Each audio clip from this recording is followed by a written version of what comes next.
যারা নতুন টিভিতে ওয়াইফাই কানেকশন দিতে পারেন না তাদের জন্য এই ভিডিওটি। টিভিটি অন করার পর ডিসপ্লেতে এইরকম অপশন চলে আসবে। আমরা এখান থেকে এই সিটিং অপশনে যাব। সিটিংয়ে অপশন গেলে ওয়াইফাই কানেকশন পাবো। ওয়াইফাইতে ক্লিক করব।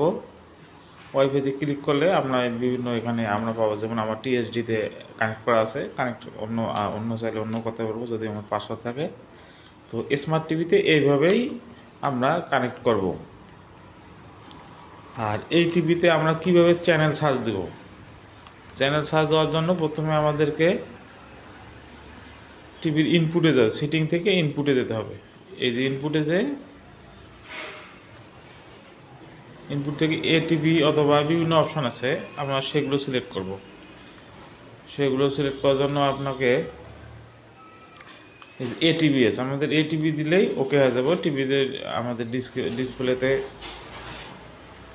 চ্যানেল চলে আসবে। আমরা এখন যদি ডিশ লাগাই দিই তাহলে আমাদের চ্যানেল আসবে। ধন্যবাদ।